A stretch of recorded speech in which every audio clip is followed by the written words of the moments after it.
Hola a todos. La estadística es una disciplina científica que crea, desarrolla y aplica métodos adecuados para recopilar datos, ordenarlos, analizarlos y a partir de ese análisis extraer alguna conclusión que nos permita tomar decisiones en condición de incertidumbre. Estas tareas o partes del trabajo estadístico nos remiten al análisis estadístico. Este análisis puede ser de tres tipos: descriptivo, inferencial y probabilístico. El descriptivo es aquel que simplemente nos describe el comportamiento y las características de los datos observados o de los datos obtenidos. El inferencial es un descriptivo, pero que se hace a partir de una muestra y sobre la población. Y el probabilístico es el análisis que con utilización de modelos teóricos permiten cuantificar esa incertidumbre que tenemos para tomar decisiones. Algunas definiciones, además de las dadas, como las siguientes. La primera es experimento. Decimos que un experimento o una encuesta es una observación planeada de un fenómeno que a mí me interesa observar y que se hace para conocer cómo se comporta, para describir sus características y para tomar decisiones. De la definición de experimento surge la de unidad experimental, que es cada uno de los entes que son observados en este experimento. Y de allí la definición de variable, que es la característica observable de las unidades experimentales. Tres definiciones más: población, muestra y características de la muestra. La población, nosotros deberíamos aquí agregar una definición más, que es la de universo, pero en este curso vamos a trabajar únicamente con población y muestra. Población decimos que es la totalidad de las unidades experimentales observadas. Muestra es una parte o subconjunto de esa población, y las características de aleatoria y sesgada corresponden a la muestra. Nosotros decimos que una muestra es aleatoria cuando está tomada al azar y sesgada cuando de algún modo estamos guiando la base de esos datos que nosotros vamos a analizar. Cuando hablamos recién de variables, dijimos que son las características observables de las unidades experimentales. Pueden ser variables cualitativas o cuantitativas. Cuando hablamos de variables cualitativas, estamos refiriéndonos a la cualidad de las unidades experimentales observadas. Decimos que no podemos tomar una medida entre dos valores distintos. Por ejemplo, cuando nos piden dar el nivel de eficacia de determinado nutriente para las plantas, podemos decir que es bueno o es malo, pero no podemos cuantificarlo. Por otro lado, las variables cuantitativas son aquellas que los valores que alcanzan forman un espacio métrico, es decir, que nosotros podemos tomar una distancia o medir una distancia entre dos valores obtenidos. Y la cuantitativa puede ser continua o puede ser discreta. La continua, las variables cuantitativas continuas, decimos que son aquellas que pueden tomar cualquier valor de un intervalo cerrado dado AB y se originan cuando medimos magnitudes y no se han dado restricciones para esa medición. Por ejemplo, cuando nos piden datos sobre la altura o estamos observando la altura de las personas, de un grupo de personas. Y las discretas, por el contrario, toman solo algunos valores dentro de un intervalo cerrado dado AB y se originan cuando trabajamos con conteos o con magnitudes, pero con restricciones. Con conteos, por ejemplo, si nosotros hablamos de la cantidad de hijos por familia, estamos hablando de una variable cuantitativa discreta. Y en el caso anterior, cuando yo dije que, por ejemplo, las alturas de una persona, ¿sí? De un grupo de personas, ¿sí? Como restricción ponemos dado en centímetros, la estamos transformando en discreta.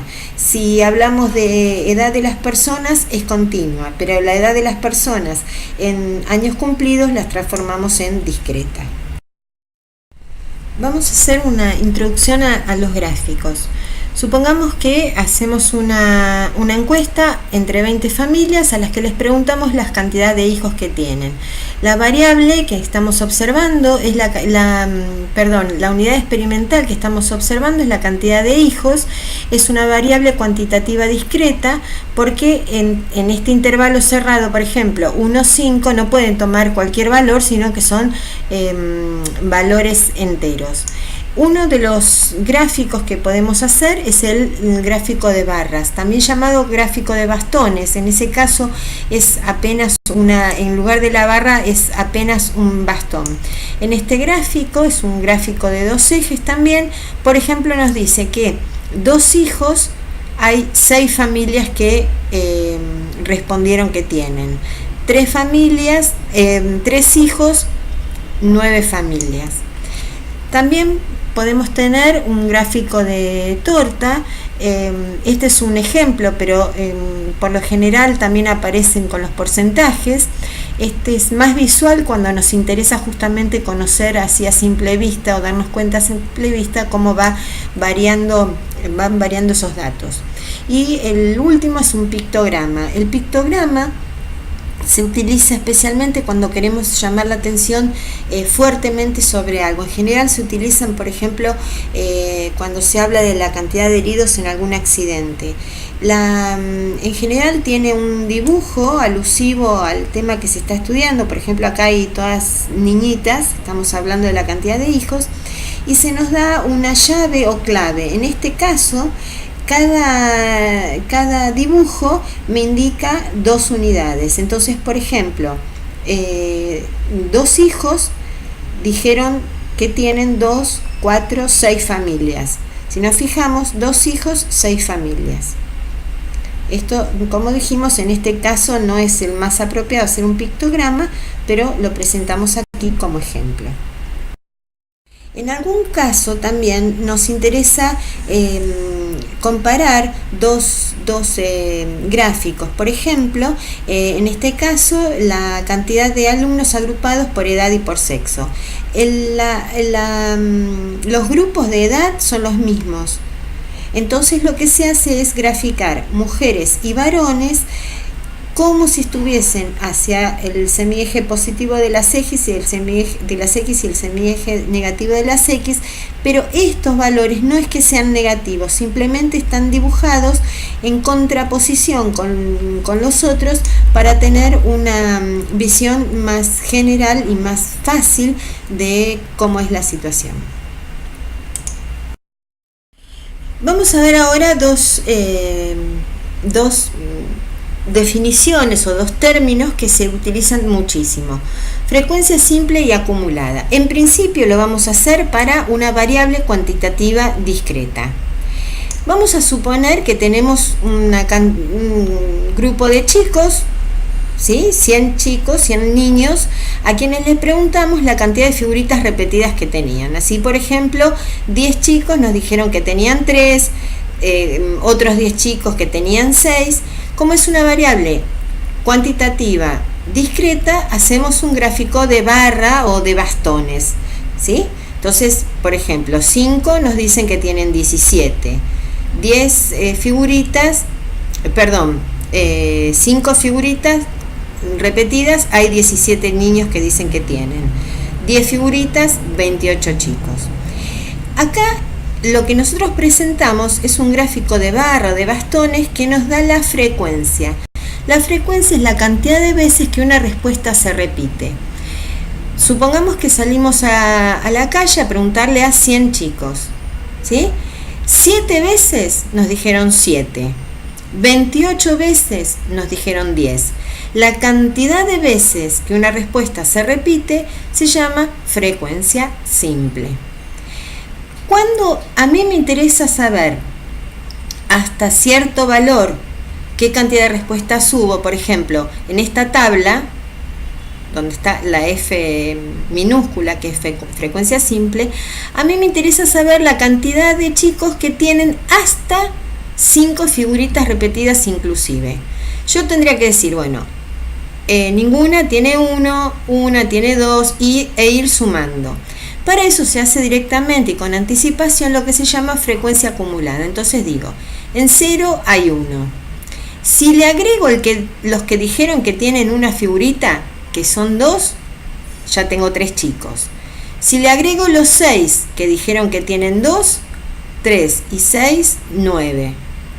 Si agrego los que tienen 3, son 9 y 10, 19. Y así sucesivamente.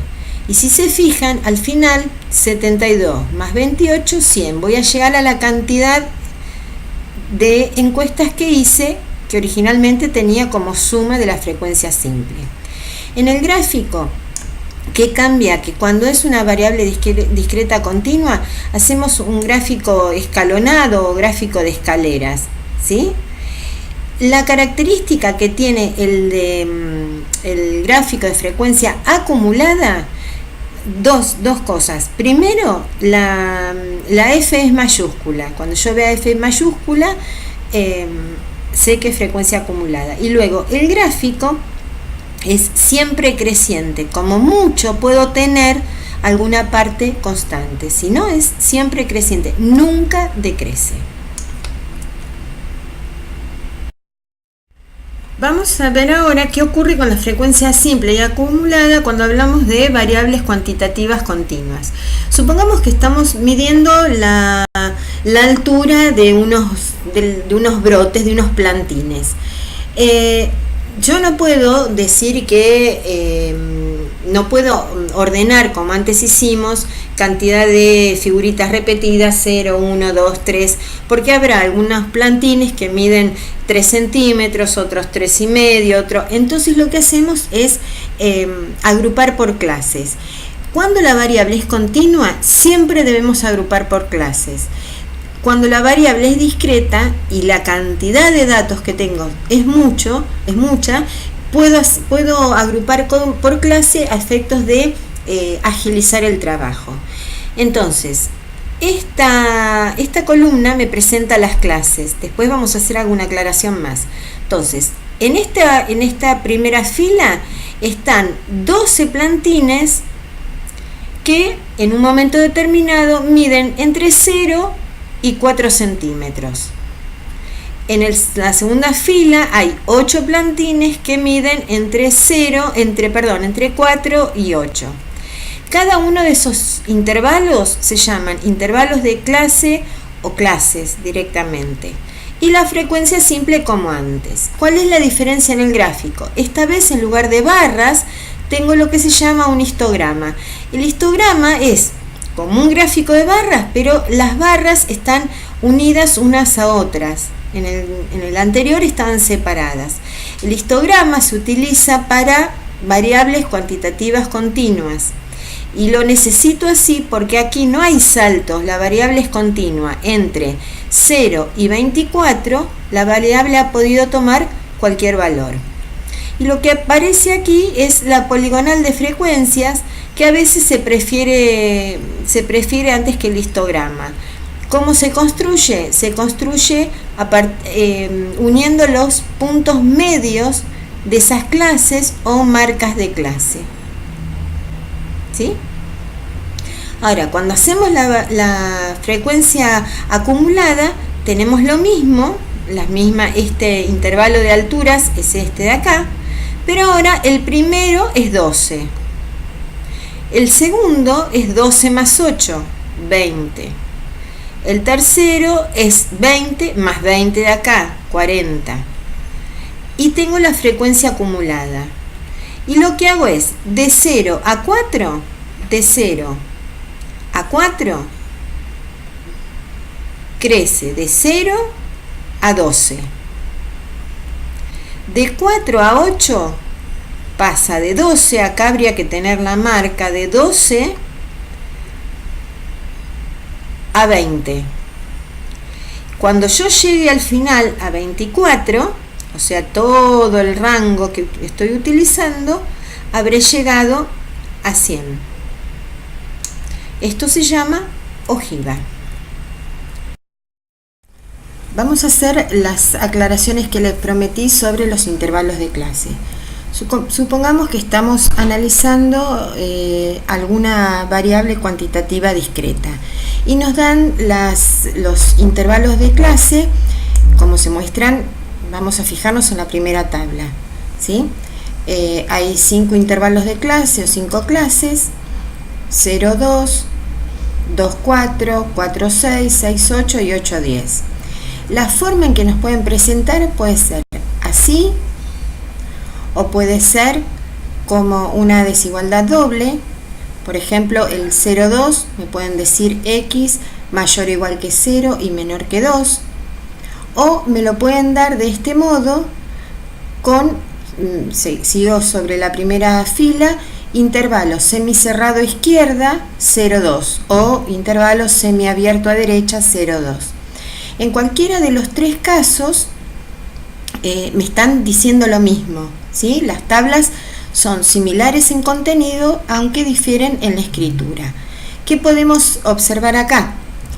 En el rango, que es el recorrido que toma la variable, es la amplitud, digamos, total. Y lo que yo hago es la resta entre el mayor valor posible y el menor valor posible. 10 menos 0, que es 10. Lo que significa que los valores de la variable pueden estar entre 0 y 10. Tienen una variación de, no es que puedan estar entre 0 y 10, sino que tienen una variación de 10 unidades. Ahora, puede surgir la duda de, por ejemplo, si en la segunda clase yo sé que hay 16 unidades, supongamos que estamos analizando la altura de unos plantines. Hay 16 plantines cuyas alturas se distribuyen entre 2 y 4 centímetros. Esto significa que hay 16 medidas, distintas o no, que están en este intervalo. Pueden haber algunas de 2,5, 3,1, de 2 a 4. ¿Qué ocurre si yo, lo mismo para las tres tablas, ¿verdad? ¿Qué ocurre si yo tengo un plantín que mide 4 centímetros? ¿Lo ubico en la segunda clase o en la tercera? Por convención se coloca en la siguiente, ¿sí? Acá lo veo con mayor claridad. Acá es x menor que 4 y aquí es x mayor o igual que 4. Aquí es cerrado en 4. Entonces, si yo tengo un plantín de 4 centímetros de altura, corresponde acá. Si tengo un plantín de 2 centímetros de altura, corresponde en la segunda. Y aparece otra definición, otro término, que es amplitud de intervalo, que es igual que el rango, pero por clase. Nosotros vamos a trabajar con amplitudes de rango de intervalo iguales, ¿sí? En este caso todos miden 2 de ancho, ¿sí? 8 menos 6, 2, 6 menos 4, 2. Podríamos trabajar con intervalos de distinta amplitud, pero nosotros lo vamos a hacer siempre con intervalos de igual amplitud de ancho. Ahora, ¿qué ocurre si me dan, por ejemplo, hacemos otro estudio de la altura de plantines, como se presenta acá? En este caso, la diferencia es que un intervalo termina en un valor diferente de donde empieza el siguiente. Aquí, si se fijan, 0, 2, 2, 4, 4, 6. En cambio acá termina en 5 y comienza en 6. Hay un salto en el medio. Entonces, ¿qué diferencias van a aparecer acá? El rango operativamente se halla del mismo modo. El mayor valor menos el menor valor, en este caso 14 menos 3, 11. La amplitud de intervalo, lo mismo que antes, 8 menos 6, 11 menos 9, que nos da en todos los casos 2. Ahora, ¿qué pasa con los límites superior e inferior de cada intervalo? Vamos a ver en la segunda fila, por ejemplo, del ejemplo anterior. En esta segunda fila yo digo que el límite inferior es 2 y el límite superior es 4. Pero en este caso, como yo tengo saltos en el medio, tengo que buscar un valor promedio. Entonces, yo para hallar los límites de la segunda clase diría 5 más 6 dividido 2. Me daría 5,50. Entonces el límite inferior de la primera clase, de la segunda clase, es 5,50. Y el límite superior sería 8 más 9, 8 dividido 2, 8,50. O sea que el límite es 8,50. ¿Para qué me sirven los límites? Para saber dónde tengo que ubicar cada valor de la variable. ¿Qué pasa con el primer intervalo? Yo tengo que pensar que hay un valor anterior, aunque no esté considerado en la tabla, que en este caso es 2. ¿Por qué es 2? Porque fuimos saltando de algún modo de uno en uno. Entonces digo 2 más 3, 5 dividido 2, 2,50. El límite inferior es 2,50. Y después sí, 5 más 6 dividido 2, 5,50. Lo que significa que este intervalo en realidad comprende todos los valores que están desde 2,50 a 5,50. Más allá de eso, no hay otra diferencia.